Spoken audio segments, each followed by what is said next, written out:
मुंबईच्या प्रभादेवी परिसरामध्ये अत्यंत गजबजलेला रस्ता हा 15 ते 20 फूट खचलेला आहे। त्यामध्ये एक कार सुद्धा अडकून पडली होती। स्थानिकांनी प्रयत्न केले आणि त्यानंतर ही कार बाहेर काढण्यात आली आहे। मुंबई महानगरपालिकेचे अधिकारी आणि पोलिसांनी या कारची आणि या रस्त्याची पाहणी केली आहे। सुदैवाने यामध्ये कुठलीही दुचाकी किंवा सायकल आदळली नाही आणि त्यामुळे मोठा अनर्थ टळलेला आहे।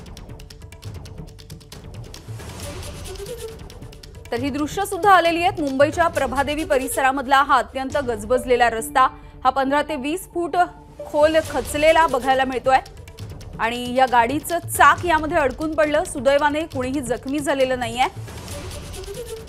तिथले स्थानिक एकवटले आणि त्यानंतर त्यांनी प्रयत्न करून ही कार बाजूला काढलेली आहे। सध्या ही माहिती मिळाल्याच्या नंतर तातडीनं मुंबई महानगरपालिकेचे अधिकारी आणि पोलीस कर्मचारी सुद्धा इथे दाखल झाले। सध्या या रस्त्याची पाहणी सुरू आहे।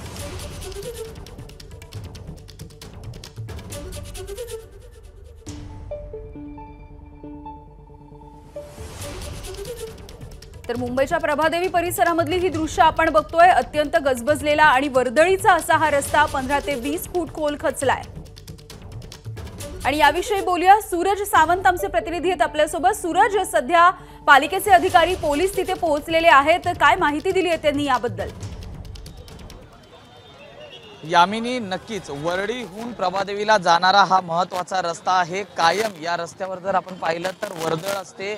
याहून काही ठिकाण अंतरावर म्हणजे 100-1 मीटर अंतरावरती जर आपण पाहिलं तर सिद्धिविनायकचं मंदिर आहे आणि याच रस्त्यावरती जर पाहिलं तर महत्त्वाचं एक मोठा खड्डा या ठिकाणी पडलेला आहे। 15 ते 20 फूट या ठिकाणी माती खचलेल्याचं पाहायला मिळत आहे। ज्या ड्रेनेज लाईन आहेत त्या देखील आपल्याला स्पष्टपणे दिसून येत आहेत आणि जी वाळू आहे ती संपूर्णपणे खचलेली या ठिकाणी पाहायला मिळते। आता पालिका आणि या ठिकाणी वाहतूक पोलीस आणि जे स्थानिक पोलीस आहेत ते या ठिकाणी पोहोचलेले आहेत आणि या ठिकाणी युद्ध पातळीवरती काम जे आहे ते सुरू करण्यात आलेलं आहे।